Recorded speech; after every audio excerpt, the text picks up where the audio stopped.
আপনারা প্রশ্ন করছেন মাজার ভাঙ্গা জায়েজ আছে কিনা। কেন মাজার ভাঙবেন? মাজার তো জিয়ারতের জায়গা। ওলিয়া উলিয়াদেরকে যেখানে কবর দেওয়া হয় এখানে জিয়ারত করলে সওয়াব হয়, তিনি ভাঙবেন কেন? যদি মাজারে গিয়ে শিরিকি কাম করে, কুফুরি কাম করে, বিদাতি কাম করে, ওইগুলি বাধা দিবেন, মাজার ভাঙবেন কেন? মাজারের নামে মান্নত করলে বাধা দিবেন, মাজারে গিয়ে সেজদা দিলে বাধা দিবেন, মাজারে গিয়ে চক্কর দিলে বাধা দিবেন, এগুলি বিদাত, কুফুরি, শিরিকি। এটার উদাহরণ হইল একবার আর মাথা চাষির লম্বা চুল ওইছে উকুন, লম্বা চুল হইলে তো উকুন হইতেই পারে, মাথা খাইতে ফেলাই দেওয়ান লাগবো না মাথা ঠিক রেখে উকুন সাফ করার লাগবো, বুঝা কোন?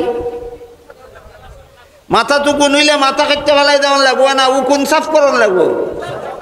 মাজারও কুফুরি বেদাতি কাজ হইলে মাজার ভেঙ্গে লাগান দায়িত্ব না, এই সমস্ত কুফুরি শিরিকি কাজ বন্ধ করতে হবে।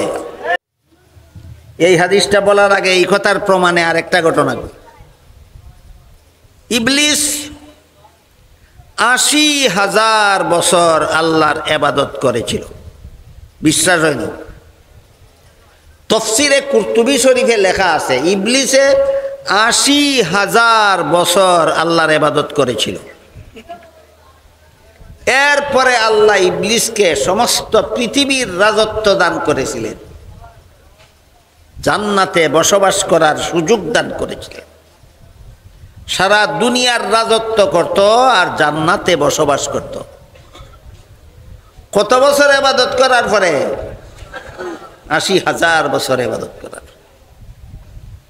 বুঝে থাকলে বলুন তো, ইবলিস বাংলাদেশের রাজত্ব হয়েছিল না পাকিস্তানের, না ভারতের, না আমেরিকার, না রাশিয়ার, না সমস্ত পৃথিবীর? তাহলে আমেরিকার থেকে আমেরিকার প্রেসিডেন্ট থেকে ইবলিসের দেশটা ছোট ছিল। রাশিয়ার প্রেসিডেন্ট যেই দেশ শাসন করে তার থেকে ইবলিসের দেশটা ছোট ছিল না বিশাল বড় ছিল? বিশাল বড় ছিল। বর্তমান দুনিয়াতে যারা শাসন ক্ষমতা পাইয়া মনে করে যে আমার কপাল খুইল্লা গেছে, ছোট্ট মোট্ট একটা দেশের শাসন ক্ষমতা পাইলে যদি কপাল খুইল্লা যায়, যে সারা পৃথিবীর শাসন ক্ষমতা যে ইবলিসে পাইছিল, ইবলিসের কপাল অকিত হইল। গদি ভাইয়া লাইলে কপাল খুললা যায় না, গদি ভাইলে যদি কপাল খুললা যাইতো ইবলিসের কপাল তোমরা হকলের আগে খুললা যাইত।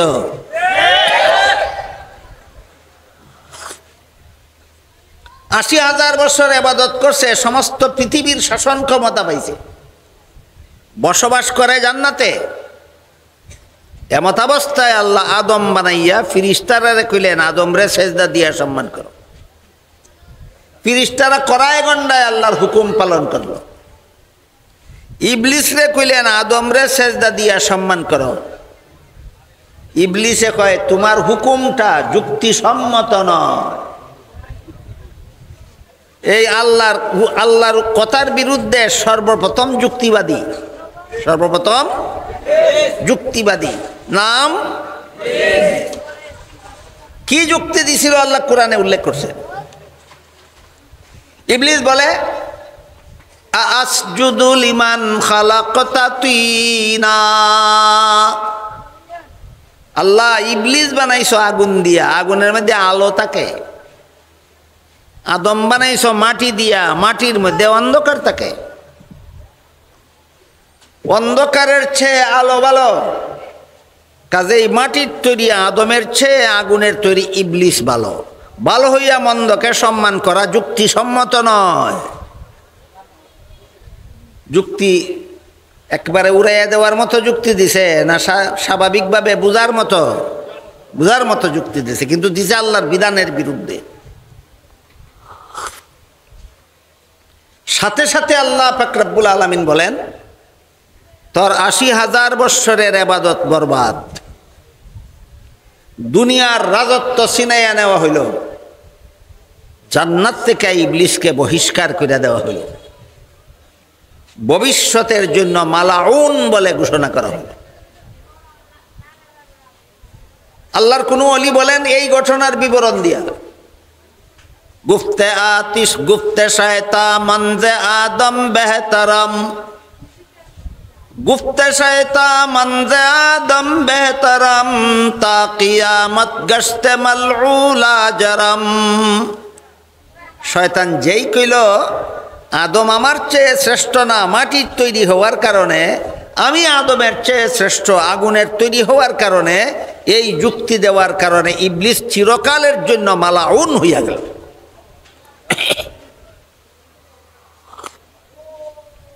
এখন যদি কেউ যুক্তি দেয় আমার ঘরে আমার বাবা মারা গেলেন, আমি পাশে বসা ছিলাম, হাদিসে যে আছে আজরাইলে তারে জান্নাত দেখাইছে জাহান্নাম দেখাইছে তারপরে জান বাইর করছে, আমি পাশে বসা ছিলাম দেখলাম না কেন? তোমার মতো যুক্তিবাদীর অবস্থা কি তা হইছে খবর আসেনি? এমন ভাবে আল্লাহর বিধানের বিরুদ্ধে নবীর হাদিসের বিরুদ্ধে যুক্তি দিয়া যেন কেউ ইবলিসের মতো বেঈমান না হয়, এই জন্য আল্লাহ পাক রব্বুল আলামিন মানুষের মধ্যে স্বপ্নের ব্যবস্থা রাখছেন। তুমি যে স্বপ্নে দেখছো তোমার ক্ষেতের কোনার মধ্যে স্বর্ণের খনি পাইছো, আর মনের মন কেজির কেজি স্বপ্ন কোটি কোটি টাকা বেচা তুমি বাড়ি ভরতেছ, তোমার বউ তোমার দ্বারা বোয়া আছিল দেখলো না কেন? ঘুমন্ত মানুষে স্বপ্নে যা কিছু দেখে, জাগ্রত মানুষে যেভাবে তার কোনো কিছুই দেখে না, ঠিক তেমনি ভাবে মরণকালে মানুষে আখেরাতের জগতের যা কিছু দেখে, যার মরণ শুরু হইছে না সে কোনো কিছুই দেখে না।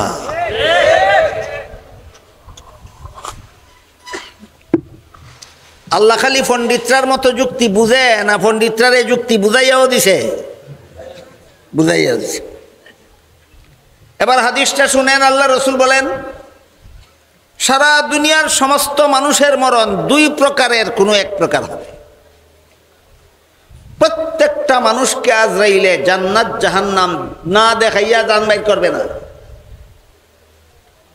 একদল মানুষকে আজরাইল জান বাইর করার আগে জাহান্নাম দেখায়, দেখাইয়া কয় এই জাহান্নাম থেকে আল্লাহ তোমাকে মুক্তি দান করেছে।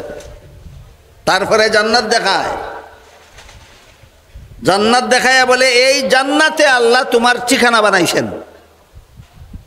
রাসূল বলেন জান্নাতের সিনারিটা দেখিয়া আর আজরাইলের মুখে সুসংবাদটা শুনিয়া এই বন্দা দুনিয়ার সব কিছু ভুলে যায়, বিবি বাচ্চার কথা ভুলে যায়, মা বাবার কথা ভুলে যায়, ছেলে মেয়ের কথা ভুলে যায়, বাড়ি ঘরের কথা ভুলে যায়, ধন সম্পদের কথা ভুলে যায়, চাকরির কথা ভুলে যায়, টাকা পয়সা সোনা রূপা ভুলে যায়, একমাত্র জান্নাতের দিকে তার লক্ষ্য থাকে। আর আজরাইলে কয় আমারে তাড়াতাড়ি আমার ঠিকানা পৌঁছাইয়া দেয়। কতজন বিজ্ঞানী মাথা কামাইয়া এই আখেরাতের এই অজানা জিনিসটা জানতে পারলো? দেখি কতখান বুঝলেন আগাগোড়া কথা। কতজন বিজ্ঞানী মাথা কামাইয়া এই কথাটা জানলো? না, এইগুলি বিজ্ঞানীদের কাজ না, একমাত্র ওহির দ্বারা আমরা জানতে পারলাম। ওহি হইল এত বড় হাতিয়ার, যে হাতিয়ারের দ্বারা মরণকাল থেকে নিয়ে একবারে জান্নাত জাহান্নাম পর্যন্ত সবকিছু জানতে পারা যায়। রাসূল বলেন আরেক দল মানুষের মরণকালে আজরাইলে আইসা আগে তারে জান্নাত দেখায়। আগের লোকটারে আগে কি দেখাইছিল, আর এখনের লোকটারে আগে কি দেখাইব? জান্নাত। জান্নাত দেখাইয়া বলে এই জান্নাতের বাড়িটা আল্লাহ তোর জন্য বানাইছিলেন। আরেকটা কথা আপনাদের স্মরণ থাকলে হাদিসটা বুঝবেন সহজে। আল্লাহ যতটা মানুষ বানাইছেন প্রত্যেকটা মানুষের জন্যই জান্নাতে একটা করে বাড়ি বানাইছেন। এমন একটা মানুষ আল্লাহ বানাইছেন না যার জন্য জান্নাতে বাড়ি বানাইছেন না। বুঝে থাকলে বলেন তো, আপনারা এখানে যারা বসা আছেন আপনাদের কার কার জন্য জান্নাতে বাড়ি নাই? হ্যাঁ, প্রত্যেকের জন্য জান্নাতে একটা করে বাড়ি বানাইছেন। আবু জাহাল নামে একটা মানুষ বানাইছেন, তার জন্য জান্নাতে একটা বাড়ি বানাইছেন। আবু লাহাব নামে একটা মানুষ বানাইছেন, তার জন্য জান্নাতে একটা বাড়ি বানাইছেন। ফেরাউন নামে একটা মানুষ বানাইছেন, তার জন্য জান্নাতে একটা বাড়ি বানাইছেন। নমরুদ নামে একটা মানুষ বানাইছেন, তার জন্য জান্নাতে একটা বাড়ি বানাইছেন। বানাইয়া ঘোষণা দিছেন প্রতিটি মানুষের জন্য জান্নাতে আমি একটি করে বাড়ি নির্মাণ করেছি, মাগনা দিবার লাগি না। মাগনা বুঝুননি? বিনামূল্যে মাগনা দিবার লাগি বানাইছি না। দুনিয়াতে গিয়া তোমার জানমাল আমি আল্লাহর কাছে বিক্রি কইরা, আল্লাহর বিধান পালন কইরা, নবীর তরিকা মতো জীবনযাপন কইরা মরবে, এর বিনিময়ে জান্নাতের বাড়িটা তোমার কাছে আমি বিক্রি করব।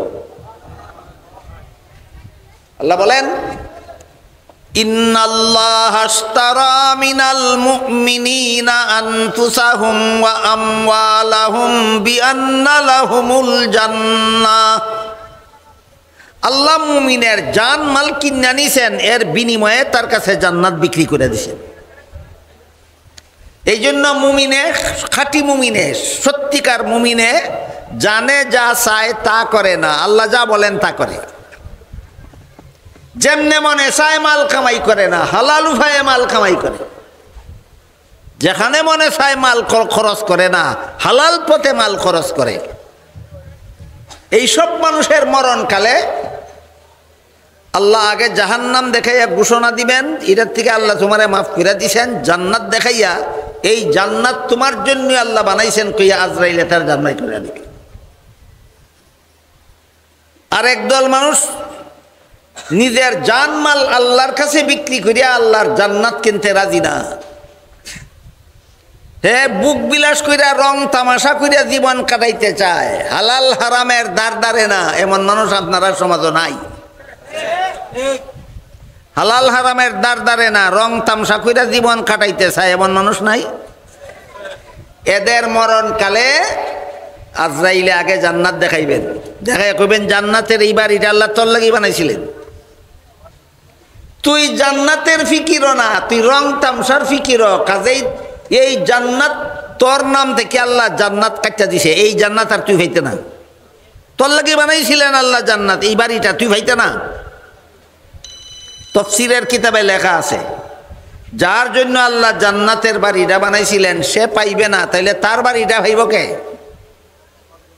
আল্লাহ বলেন, হে মুমিন মুসলমানেরা, তোমরা যদি হালাল হারাম মান্না জীবনযাপন করো, নবীর তরিকা মান্না জীবনযাপন করো, তোমাদের জন্য জান্নাতে যে বাড়ি আল্লাহ বানাইছে এটা তো তোমরা পাইবা। যে সমস্ত বেঈমানেরা হালাল হারামের দ্বার দ্বারে না, ওদের জান্নাতের বাড়ি আল্লাহ তোমাদেরকে দিয়া দিবেন বোনাস। ফেরাউনের বাড়ি মুমিনরা ভাইব বোনাস, নমরুদের জান্নাতের বাড়ি মুমিনরা ভাইব বোনাস, ডক্টর আহমদ শরীফের জান্নাতের বাড়ি মুমিনরা ভাইব বোনাস, তসলিমা নাসরিনের জান্নাতের বাড়ি মুমিনরা ভাইব বোনাস। এই জন্য রসুল বলেন, এই সমস্ত কপাল ফুরা দুনিয়া পাগল পরকাল বুলা মানুষদেরকে আগে জান্নাত দেখাইয়া আজরাইলে বলবে, এই জান্নাত তোর নাম থেকে কাটতে দেওয়া হইল, এই জান্নাত আর তুই পাইতে না। এরপরে তারে জান্নাত দেখাইয়া বলবে, এই জাহান্নাম দেখাইয়া বলবে, এই জাহান্নাম তুই সারা জীবনে উপার্জন করছস, কামাই করছস। তোর কামাই করা জাহান্নামের বাড়ির দিকে নিয়ে যাওয়ার জন্য আজকে আল্লাহ আমরারে বানাইছে। আল্লাহর রসুল বলেন, জাহান্নামের সিনারিটা দেখিয়া আর আজরাইলের মুখে জাহান্নামের দুঃসংবাদটা শুনিয়া যে কোনো মূল্যের বিনিময়ে জানটা শরীর থেকে বাহির হইতে চাইবে না। যে কোনো মূল্যের বিনিময়ে শরীর থেকে জানটা যেন বাহির হইতে না পারে, হে বাইর হইতে চাইবে না। এইরকম পাপিষ্টর জান আজরাইলে কেমনে বাইর করব, বিবরণ দিয়া আল্লাহ পাক রব্বুল আলামিন বলেন, ওয়ান্নাজিআতি গারকান। একটা পিঞ্জরের ভিতরে যদি একটা পাখি থাকে, আর একটা শিয়াল যদি সেই পিঞ্জরের পাখিটারে ধরতে চায়, বলেন পাখিটা ছটফটি করবে কিনা?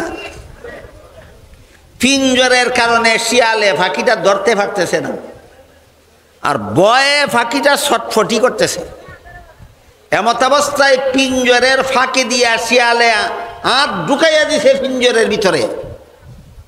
হাত ঢুকাইয়া পাখিরে দইরা সিরা বিরা পিঞ্জরের ভিতর থেকে যেইভাবে বাইর করে নিয়ে যায়, আল্লাহ বলেন আজরাইলে এই পাপিষ্টের শরীরের ভিতরে হাত ঢুকাইয়া সিরা বিরা তার শরীর থেকে জান বাইর করে নিয়ে যাবে। রাসূলের হাদিসটা বুঝে থাকলে বলেন, এমন মানুষ আসেনি যারে জান্নাত জাহান্নাম না দেখাইয়া জান বাইর করা হইব? একজনও নাই।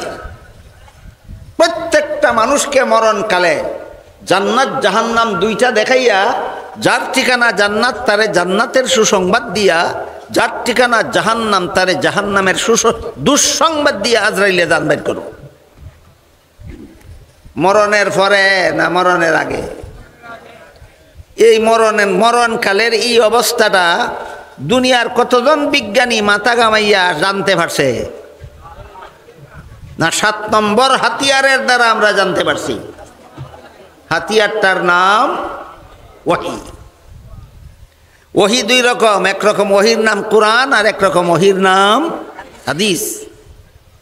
বুঝে থাকলে বলেন, আখিরাতের চিরস্থায়ী জীবনের সুখ শান্তির বিষয় কোন হাতিয়ারের দ্বারা জানা যায়? 7 নম্বর হাতিয়ার ওহীর দ্বারা জানা যায়, একমাত্র কোরআন আর হাদিসের দ্বারা জানা যায়। আল্লাহ রসুল বলেন, প্রথম দলের মানুষের জান বাইর করে আজরাইল ফেরেশতা। প্রথম দল কোন দল? যারা জান্নাতের সুসংবাদ দিয়া জান বাইর করা উচিত। আজরাইলের সাথে অসংখ্য রহমতের ফেরেশতা থাকে। জান্নাতের সুগন্ধি রুমালের মধ্যে বালা রকম সামলাইয়া এই রুহটারে, এই রুহের থেকে সুগন্ধ ছড়াইতে থাকবে। আর আজরাইলের সাথে যত রহমতের ফেরেশতা থাকবে সবাই বেশি সময় নিয়ে দেওয়ার জন্য একজনের কাছ থেকে আরেকজনে কারাকারি করবো। একজনে নিলেই খুব, আরেকজনে খুব আগে আমার হাতে দাও, আরেকজনে খুব আমার হাতে দাও, আরেকজনে খুব আমার হাতে দাও। তার রুহটা জড়ানো আছে জান্নাতি সুগন্ধযুক্ত রুমালের মধ্যে।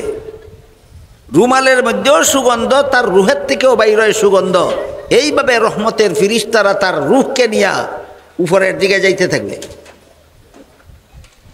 7 আসমান পার হইয়া যখন 7 আসমানের উপরে পৌঁছবে, আল্লাহ পাক রব্বুল আলামিন বলবেন, এটা আমার নেককার বান্দার রূহ।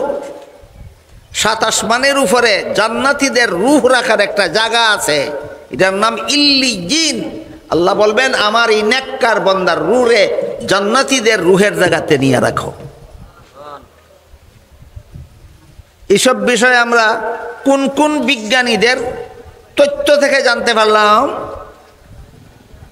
না 7 নম্বর হাতিয়ারের দ্বারা। নাম কি? ওহী। কত প্রকার? কি কি? কোরআন এবং হাদিস। দ্বিতীয় দলের রূহ বাইর করিয়া আজরাইল ফেরেশতা ওই জাহান্নামের দুর্গন্ধ, খুঁজলাম যে নাকে ধোঁয়ার দুর্গন্ধ লাগলেই দুনিয়ার সারা জীবনের সুখ শান্তির কথা ভুলে যাবে, এমন দুর্গন্ধযুক্ত সালার টুকরা দিয়া ফেসাইয়া বালা করিয়া ধরতে চাইতো না। 2 আঙ্গুল দিয়া চিমটি দা দই দিয়া আরেকজনের সব যাই লইব, হে লই আরেকজনের দেলাইব, হে লই আরেকজনে, কেউই নিতে চাইবে না। উপরের দিকে যখন যাইতে চাইবে ফেরেশতা, আল্লাহ বলবেন, এটা আমার পাপিষ্ঠ বান্দার রূহ, উপরের দিকে আনিস না। 7 জমিনের নিচে জাহান্নামীদের রূহ রাখার একটা জায়গা আছে, এটার নাম সিজ্জিন। ওইখানে নিয়ে পাপিষ্ঠের রূহ রাখ। বলেন, মরণের পরে এক দলের রূহ 7 আসমানের উপরে নিয়ে জান্নাতীদের সাথে রাখা হয়, আর এক দলের মরণের পরে 7 জমিনের নিচে পাপিষ্ঠদের সাথে এর রূহরে রাখা হয়। এই পরকালের জগতের এই বিষয়গুলি আমরা জানতে পারলাম কোন কোন বিজ্ঞানীদের উক্তি মতে? না 7 নম্বর হাতিয়ারের দ্বারা। বিজ্ঞানীদের উক্তি মতে জানতে পারা যায় কি? এর একটা উদাহরণ দিই। বিজ্ঞানীদের তথ্য মতো, বিজ্ঞানীদের আবিষ্কার মতো চাঁদে কেমনে যাওয়ান যায়, চাঁদে গিয়া কি করা যাবে না যাবে এগুলি জানা যায়। চন্দ্রে যাওয়ার ব্যবস্থা বিজ্ঞানীদের কাছে জানা যায়। জান্নাতে যাওয়ার ব্যবস্থা কোরআন হাদিসের দ্বারা জানা যায়। ক্লিয়ার হয়েছে নি? বিজ্ঞানীদের ব্যবস্থা মতো কই পর্যন্ত যাওয়া যায়? চন্দ্র পর্যন্ত। এরা গেছে ও চন্দ্র পর্যন্ত গিয়া আইসে, আইয়া সংবাদও দিছে। আপনাদের সবের জানা না থাকতে পারে, যারা জানেন না তাদের জন্য বলি, যে বিজ্ঞানী সর্বপ্রথম চন্দ্রে গিয়া উপস্থিত হয়েছিল, চন্দ্রে অবস্থান করছিল, চন্দ্রের থেকে কিছু পদার্থ নিয়ে পৃথিবীতে ফিরে আসছিল, তার নাম ছিল নীল আর্মস্ট্রং, আমেরিকার বিজ্ঞানী। নীল আর্মস্ট্রং সর্বপ্রথম চন্দ্রে গেছিল, চন্দ্রে অবস্থান করছিল, চন্দ্রের থেকে কিছু জিনিসপত্র নিয়ে পৃথিবীতে ফিরে আসছিল। আসার পরে পৃথিবীর মানুষকে চন্দ্র সম্পর্কে কতগুলি তথ্য দিল। 1 নম্বর তথ্য, চন্দ্রের জগতে অক্সিজেনের লেশ মাত্র নাই। কাজেই দুনিয়ার কোনো মানুষের পক্ষে চন্দ্রে বসবাস করার সুযোগ নাই। খুব বড় সাফল্যজনক অভিযান। চন্দ্রে যাওয়াটা সফল হয়েছে, মানুষ বাস করতে পারবে না কোনো, এখানে অক্সিজেন নাই।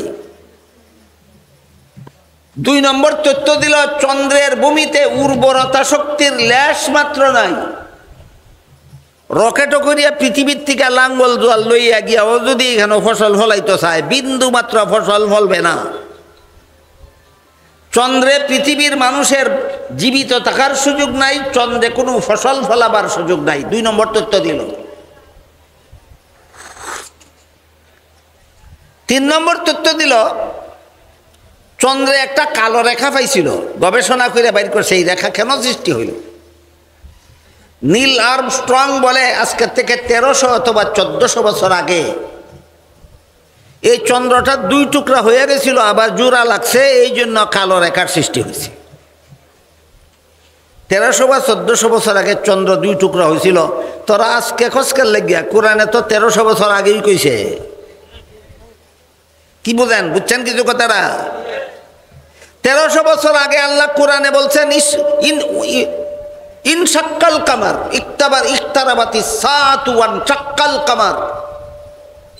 1300 বছর আগে কোরআনে কইছে চন্দ্র দ্বিখণ্ডিত হইছে।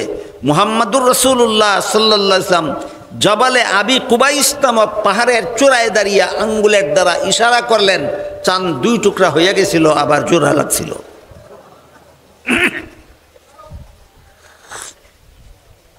রসুলের আঙ্গুলের ইশারায় আকাশের চন্দ্র 2 টুকরা হইয়া জোড়া লাগছিল। এটা কোরআনে 1300 বছর আগে কইছে। 1300 বছর পরে বিজ্ঞানী কয় এই চন্দ্র 2 টুকরা হয়েছিল, জোড়া লাগছে, এই কারণে কালো রেখার সৃষ্টি হয়েছে। নয়া কিচ্ছু কইছে না, 1300 বছর আগে কোরআনে যা কইছিল তাই কইছে। তুমি কে 3 জিনিস পাইয়াইছ। 1300 বছর আগে কোরআনে যেটা কইছিল এটার প্রমাণ তুমি পাইয়াইছ, আরেকটা পাইয়াইছ চন্দ্রে ফসল ফলানির কোনো সুযোগ নাই, আরেকটা পাইয়াইছ চন্দ্রে গিয়া পৃথিবীর কোনো মানুষ বেঁচে থাকতে পারবে না। কোটি কোটি কোটি কোটি ডলার খরচ করে চন্দ্রে যাওয়ার ব্যবস্থা বিজ্ঞানীরা দিছে, দিয়া পাইছে কিতা খুব লাভজনক কিচ্ছু পাইছে না, গুড়ার ডিম। এক বেড়ায় বলে 1 আওয়ারের পানি হিচ্ছে সেলু মেশিন দিয়া, 1 আওয়ারও 2-3 মন পানি থাকে না, হাজার হাজার মন পানি, হাজার হাজার মন পানি সেলু মেশিন দিয়া ইচ্ছে। তেল খরচ কত গেছে মনে করেন, 20-30 টাকা না, হাজার হাজার টাকা, হাজার হাজার টাকা খরচ করে সেলু মেশিন দিয়া আস্তা বিলের পানি ইচ্ছে হিচ্ছা পাইছে একটা পুঁটি মাছ, তাও ফসা। একবারায় একদিন গান কয় কি কাম করলাম রে ভাই, গাজীর গীত গাইয়া 50 টাকা রুজি করলাম 500 টাকা খাইয়া। কি কাম করলাম রে ভাই, গাজীর গীত গাইয়া 50 টাকা রুজি করলাম, কত বড় লাভ। বিজ্ঞানীরা চন্দ্র পর্যন্ত যাওয়া তত বড় লাভ। বিজ্ঞানীদের কাছে চাঁদ যাওয়ার ব্যবস্থা পাওয়া যায়, কোরআন হাদিসের কাছে জান্নাতে যাওয়ার ব্যবস্থা পাওয়া যায়।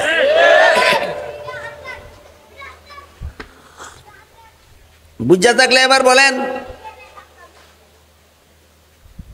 6 হাতিয়ারের দ্বারা দুনিয়ার অজানাকে জানা বেশি জরুরি না 7 নম্বর হাতিয়ারের দ্বারা আখেরাতের ব্যাপার জানা বেশি জরুরি? আখেরাতের বিষয় জানা বেশি জরুরি। তাই আল্লাহ বলেন বাল তুসিরুনাল হায়াতাদ দুনিয়া ওয়াল আখিরাতু খায়রুম ওয়া আবকা ইন্না হাযা লাফিস সুহুফিল উলা সুহুফি ইব্রাহিম ওয়া মূসা। আখিরাতের চিরস্থায়ী জীবনের সুখ শান্তি আর বুক বিলাসের কথা যারা ভুলে যাও, দুনিয়ার ক্ষণস্থায়ী বুক বিলাসের পাগল হইয়া, ভালো রকম মনে রেখো, দুনিয়ার বুক বিলাসে আর আখিরাতের বুক বিলাসে দুইটা পার্থক্য আছে। এক নম্বর, দুনিয়ার বুক বিলাস তুচ্ছ, আখিরাতের বুক বিলাস উন্নত মানের। দুনিয়ার বুক বিলাস তুচ্ছ আর আখিরাতের বুক বিলাস উন্নত মানের।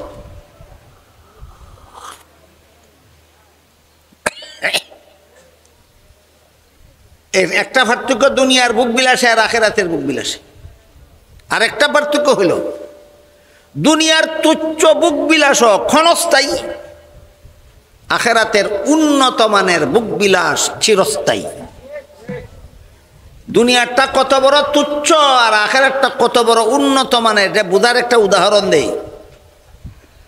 দুনিয়াতে খুব বেশি আনন্দে বসবাস করার মতো যে ঘর বিল্ডিং মানুষে বানায়, এই বিল্ডিং এর ইট কিতাই দিয়ে বানায়? সোনার উভাই দিয়া না মাটি দিয়া? মাটি দিয়া। আল্লাহ রসুল বলেন জান্নাতীদের জান্নাতে বসবাস করার জন্য যে বিল্ডিং আল্লাহ এখন ওই বানাইয়া রাখছেন, এর একটা ইট হবে স্বর্ণের, আর একটা রূপার, আর একটা ইট স্বর্ণের, আর একটা ইট রূপার, আর প্রতি দুইটা ইটের জয়েন্ট হবে মেশকে আম্বরের। দুনিয়ার বুক বিলাস তুচ্ছ, আখিরাতের বুক বিলাস উচ্চ। কথাটা বুঝাইতে পারলাম আপনাদের?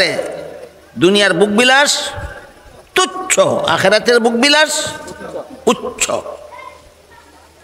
এরপরে দুনিয়াতে তোমার বিবির সাথেও কিছুদিন আমোদ প্রমোদ করো, এটা আল্লাহ হালাল করে দিছেন, কিন্তু এটা ক্ষণস্থায়ী, ইয়াদ রাখো, মনে রাখো, ক্ষণস্থায়ী। দুনিয়াতে তোমার যে বিবির সাথে আমোদ প্রমোদ করো, এই বিবির ফেটের ভিতরে 3টা নাফাকের ব্যাগ আছে, নাফাক জিনিসের ব্যাগ আছে। একটা পেশাবের ব্যাগ আছে তোমার বিবির ফেটের ভিতরে, আর একটা পায়খানার ব্যাগ আছে তোমার বিবির ফেটের ভিতরে, আর একটা ফসা রক্তের ব্যাগ আছে তোমার দুনিয়ার বিবির ফেটের ভিতরে। তার শরীরের ঘামের মধ্যে দুর্গন্ধ হয়, তার ডেকুরের মধ্যে দুর্গন্ধ হয়, তার তুতুর মধ্যে দুর্গন্ধ হয়। হাদিস শরীফে আল্লাহর রাসূল সাল্লাল্লাহু আলাইহি ওয়াসাল্লাম বলেন, জান্নাতে যে তোমাকে বিবি দেওয়া হবে, সেই বিবির মুখের তুতুর মধ্যে মেশকে আম্বরের সুগন্ধ হবে। জান্নাতে তোমাকে যে বিবি দেওয়া হবে, সেই বিবির শরীরের ঘামের মধ্যে মেশকে আম্বরের সুগন্ধ হবে। জান্নাতে তোমাকে যে বিবি দেওয়া হবে, সেই বিবির ঢেকুরের মধ্যে মেশকে আম্বরের সুগন্ধ হবে। পেটের ভিতরে পেশাবের তলেও নাই, পায়খানার তলেও নাই, ফসা রক্তের তলেও নাই, বাহির ভিতর পবিত্র, বাহির ভিতর পবিত্র। এক হাদিসে আল্লাহ রসুল বলেন, জান্নাতি একটা বিবির হাতের কবজি পর্যন্ত যদি দুনিয়ার আকাশে ঝুলাইয়া দিত, দুনিয়ার আকাশে ঝুলাইয়া দিত, হাতের কবজির রূপে আলোকিত হইয়া কিয়ামত পর্যন্ত সারা দুনিয়াতে আর কোনোদিন রাত হইতো না, সারা দুনিয়া কিয়ামত পর্যন্ত উজ্জ্বল ঝলমল ঝলমল ঝলমল করতে থাকত। যে বিবি রাতের পাঞ্জার মধ্যে এত রূপ যে আকাশে ঝুলাইয়ে দিলে চন্দ্র সূর্যের দরকার পড়বে না, কিয়ামত পর্যন্ত পৃথিবীতে কোনোদিন রাত আসবে না, তার হাতের পাঞ্জার রূপে সারা পৃথিবী কিয়ামত পর্যন্ত ঝলমল করতে থাকবে। চিন্তা করে দেখুন সেই বিবির সমস্ত শরীরের রূপটা কেমন হবে। এই জন্য আল্লাহ বলেন, বাল তুসিরুনাল হায়াতাদ দুনিয়া ওয়াল আখিরাতু খায়রুম ওয়া আবকা। দুনিয়ার পাগলেরা শোনো, দুনিয়ার বুক বিলাসে আর আখিরাতের বুক বিলাসে দুইটা পার্থক্য আছে। এক নম্বর দুনিয়ার ভোগবিলাস তুচ্ছ, আখেরাতেরটা উচ্চ। দুই নম্বর দুনিয়ারটা ক্ষণস্থায়ী, আখেরাতেরটা চিরস্থায়ী। এক হাদিসে আল্লাহ রসুল বলেন, দুনিয়াতে গৃহস্থী করতো এক ব্যক্তি, কিন্তু ইবাদত বন্দেগী করতো ঠিক মতো, ইমানদার নেককার গৃহস্থ। ব্যস্ত গিয়া কইব, আল্লাহ আমার এখানেও গৃহস্থী করতাম মনে চায়। যে হাদিসের কথা আল্লাহ রসুল বলছে। আল্লাহ ফিরিস্তারা কইবেন, ও ফিরিস্তারা, আমি আমার বান্দারে ওয়াদা দিয়ে আনছি বেহেশতে, যা চাইব তাই দিব। এখন যে হে গৃহস্থী করতে চায়, আমি যদি সুযোগ না দিতে আমার ওয়াদা ঠিক থাকে না। ফিরিস্তা এই বেটারে গৃহস্থীর ব্যবস্থা করে দাও। আল্লাহর হুকুমে ফিরিস্তা ক্ষেতেরও ব্যবস্থা করে দিবেন, বীজও ব্যবস্থা করে দিবেন। হে ক্ষেতের এক পাশ থেকে বীজ বাইন কইরা আর এক পাশে গিয়া দেখবো সাথে সাথে বীজ গাছ হইয়া ফল ধইরা বাক্যা রয়েছে। বলেন, দুনিয়ার গৃহস্থী উন্নত মানের না আখেরাতের গৃহস্থী উন্নত মানের? দুনিয়ার বাড়িঘর উন্নত মানের না আখেরাতের? দুনিয়ার বিল্ডিং উন্নত মানের না আখেরাতের বিল্ডিং উন্নত মানের?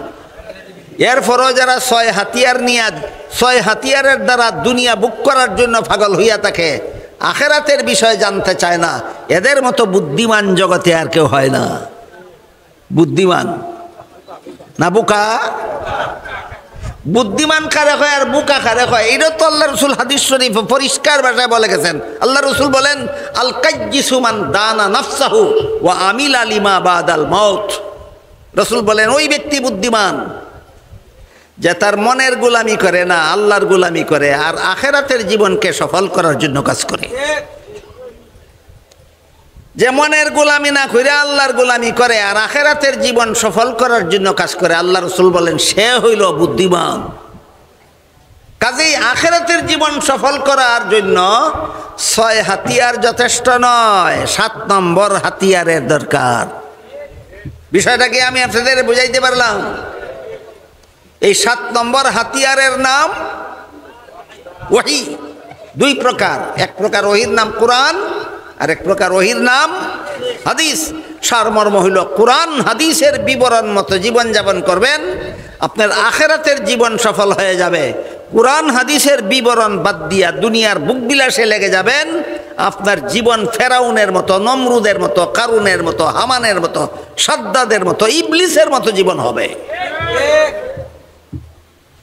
আল্লাহ আপনাদের আমাদের সবাইকে 7 নম্বর হাতিয়ার কোরআন হাদিস মতো জীবন যাপন করে আখেরাতের জীবনকে সফল করার তৌফিক দান করুন। সবাই বলুন আমিন। সুবহান রাব্বিকা রাব্বিল ইজ্জাতি আম্মা ইয়াসিফুনা ওয়া সালামুন আলাল মুরসালিন আলহামদুলিল্লাহি রাব্বিল আলামিন। আপনারা প্রশ্ন করছেন মাজার ভাঙা জায়েজ আছে কিনা? কেন মাজার ভাঙবেন? মাজার তো জিয়ারতের জায়গা। ওলিয়া উলিয়াদেরকে যেখানে কবর দেওয়া হয়, এখানে জিয়ারত করলে সওয়াব হয়, তিনি ভাঙবেন কেন? যদি মাজারে গিয়ে শিরিকি কাম করে, কুফুরি কাম করে, বিদাতি কাম করে, ওইগুলি বাধা দিবেন, মাজার ভাঙবেন কেন? মাজারের নামে মান্নত করলে বাধা দিবেন, মাজারে গিয়ে সেজদা দিলে বাধা দিবেন, মাজারে গিয়ে চক্কর দিলে বাধা দিবেন, এগুলি বিদাত, কুফুরি, শিরিকি। এটার উদাহরণ হইল একবার মাথা চাষির লম্বা চুল, ওইছে উকুন। লম্বা চুল হইলে তো উকুন হইতেই পারে, মাথা কাটতে ফেলাই দেওয়ান লাগবো না, মাথা ঠিক রেখে উকুন সাফ করার লাগবো? বুঝা কোন? মাথা টুকুন হইলে মাথা কাটতে ফেলাই দেওয়ান লাগবো না, উকুন সাফ করার লাগবো? মাজারও কুফুরি বেদাতি কাজ হইলে মাজার ভেঙ্গে লাগানো যাইতো না। এই সমস্ত কুফুরি শিরিকি কাজ বন্ধ করতে হবে। আল্লাহ আপনাদের আমাদের তৌফিক দান করে। কত প্রশ্নের জবাব দিবে টাইম নেই, আমার রাত বাজে 10টা। সারা দুনিয়ার কথা সব লিখে লাইছে কেন? এগুলি কোনো মুফতি সাহেবের কাছে জিজ্ঞাসা করতে, ফতোয়ার ব্যাপার, এইখানেও কইবার ব্যাপার না।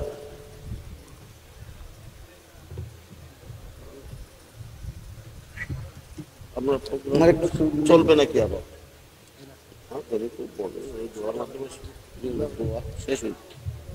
যারা দোয়াতে শরীক হইবেন বসা থাকেন, আস্তাগফিরুল্লাহ দুরূদ শরীফ পড়েন। শুনবো না।